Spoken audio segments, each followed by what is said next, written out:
আজ আমরা হনুমান চালিসায় লুকিয়ে থাকা জীবনের 4টি প্রধান শিক্ষা নেব হনুমান চালিসা থেকে। প্রথম বলছেন, অহংকার দূর হলে শক্তি বৃদ্ধি পায়। হনুমান চালিসায় বারবার একটি বিষয় উঠে এসেছে, প্রভু হনুমানের শক্তি তাঁর বিনয় থেকে উৎসারিত, অহংকার থেকে নয়। তাকে অকল্পনীয় শক্তিশালী হিসাবে বর্ণনা করা হলেও তিনি কখনোই ব্যক্তিগত খ্যাতির জন্য কোনো কাজ করেননি। সমুদ্র লঙ্ঘন করা, পর্বত উত্তোলন কিংবা রাক্ষসদের পরাজিত করা, তার প্রতিটি কাজই ছিল প্রভু শ্রী রামের সেবায় নিবেদিত।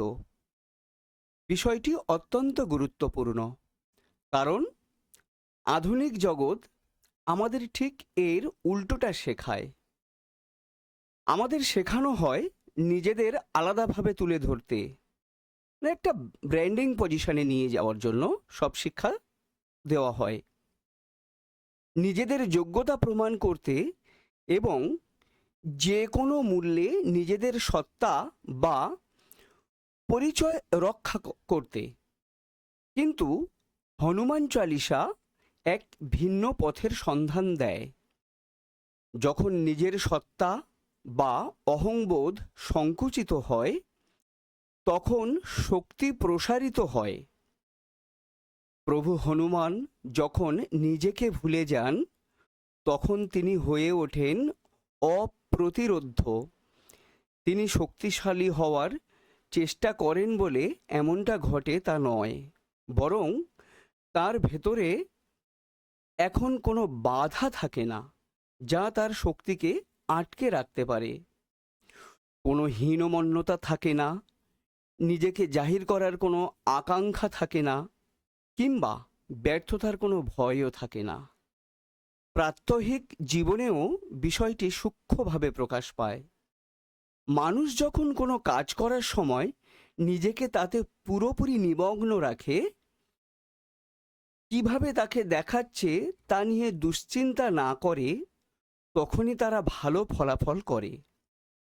ক্রীড়াবিদরা একে বলেন বিইং ইন দ্য জোন, সৃজনশীল ব্যক্তিরা বলেন ফ্লো, আর হনুমান চালিসা একে বলে ভক্তি। শিক্ষাটি সহজ কিন্তু বৈপ্লবিক। অহংকার শক্তিকে ক্ষয় করে, আর সুনির্দিষ্ট লক্ষ্য সেই শক্তিকে সংহত করে। দ্বিতীয়ত, হনুমান চালিসা বলছেন, কর্তব্যের বোধ স্পষ্ট হলে ভয় দূর হয়ে যায়। চালিসায় বারবার বর্ণনা করা হয়েছে কিভাবে প্রভু হনুমান কোনো দ্বিধা ছাড়াই অত্যন্ত কঠিন বা অসম্ভব পরিস্থিতিতে ঝাঁপিয়ে পড়েছেন। তিনি একাই শত্রুর এলাকায় প্রবেশ করেছেন, নিজের চেয়ে অনেক বেশি শক্তিশালী শক্তির মোকাবিলা করেছেন। তিনি সমুদ্র পাড়ি দিয়েছেন, শহর ভস্মীভূত করেছেন এবং মৃত্যুর মুখোমুখি দাঁড়িয়েও অবিচল থেকেছেন। কেন তিনি দ্বিধা করেননি? কারণ কি করতে হবে তা নিয়ে তাকে নতুন করে কোনো সিদ্ধান্ত নিতে হয়নি। তিনি তা আগেই জানতেন। ভয় তখনই জন্ম নেয় যখন মন বারবার প্রশ্ন করতে থাকে, যদি ব্যর্থ হই, যদি আঘাত পাই, মানুষ কি ভাববে? প্রভু হনুমান এই প্রশ্নগুলোর সাথে কোনো আপোষ বা দর কষাকষি করেননি। তার একমাত্র পথপ্রদর্শক হল কর্তব্যবোধ। মনস্তাত্ত্বিক দৃষ্টিকোণ থেকে এটি অত্যন্ত শক্তিশালী একটি বিষয়। যখন কোনো মানুষের কাছে তার নিজের কাজের পেছনের উদ্দেশ্য বা কেন এই বিষয়টি স্পষ্ট থাকে, তখন স্নায়ুতন্ত্র আর কিভাবে তা সম্পন্ন হবে তা নিয়ে আতঙ্কিত হয় না। তখন কাজগুলো কেবল তাৎক্ষণিক প্রতিক্রিয়ার বশবর্তী হয়ে করা হয় না, বরং তা হয়ে ওঠে সুদৃঢ় ও সুচিন্তিত। হনুমান চালিসা শেখায় যে সাহস মানে ভয়ের অনুপস্থিতি নয়, সাহস হলো স্বচ্ছ ধারণার উপস্থিতি। যখন আপনি জানেন কোনটি গুরুত্বপূর্ণ, তখন ভয় তার নিয়ন্ত্রণ হারিয়ে ফেলে। এ কারণেই সাধারণ মানুষও অসাধারণ সব কাজ করে ফেলতে পারে। যখন তাদের প্রিয়জন বিপদে পড়ে অথবা যখন কোনো মহৎ উদ্দেশ্য তাদের ব্যক্তিগত স্বাচ্ছন্দ্যের চেয়ে বড় হয়ে দাঁড়ায়, কর্তব্যবোধ মনকে নতুন করে বিন্যস্ত ও সুসংহত করে। প্রকৃত বুদ্ধিমত্তা মানেই বাহ্যিক প্রদর্শন নয়। ভগবান হনুমানকে বুদ্ধিমান বা অত্যন্ত বুদ্ধিমান সত্তা হিসাবে অভিহিত করা হয়। তবুও তিনি কখনোই অহংবোধের বশবর্তী হয়ে নিজের বুদ্ধি জাহির করেন না। তাঁর বুদ্ধিমত্তা সর্বদা তাঁর নির্দিষ্ট লক্ষ্য বা কর্তব্যের সেবায় নিয়োজিত থাকে। কখন কথা বলতে হবে আর কখন নীরব থাকতে হবে তা তিনি জানেন।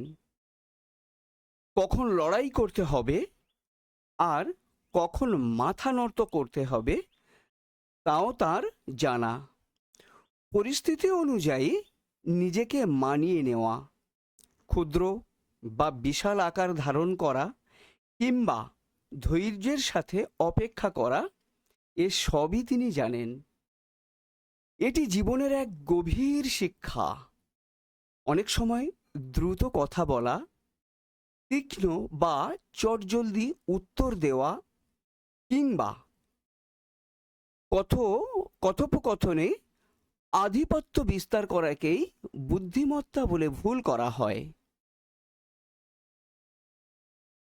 হনুমান চালিসা বুদ্ধিমত্তার এক ভিন্ন ও শান্ত রূপে তুলে ধরে।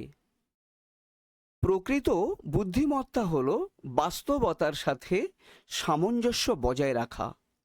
ভগবান হনুমান পরিস্থিতির প্রয়োজনে নিজের রূপ পরিবর্তন করেন। যখন সমুদ্র পার হওয়ার প্রয়োজন হয় তখন তিনি বিশাল আকার ধারণ করেন। আবার যখন কাউকে না জানিয়ে লঙ্কায় প্রবেশ করতে হয় তখন তিনি ক্ষুদ্র রূপ নেন। কোনো নির্দিষ্ট ভাবমূর্তি বা সত্তাকে আঁকড়ে ধরে রাখার বা রক্ষা করার কোনো তাগিদ তাঁর নেই।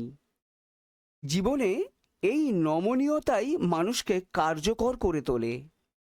অনমনীয় বা কঠোর ব্যক্তিত্ব ভেঙে পড়ে, কিন্তু যারা পরিস্থিতির সাথে মানিয়ে নিতে পারে তারাই টিকে থাকে।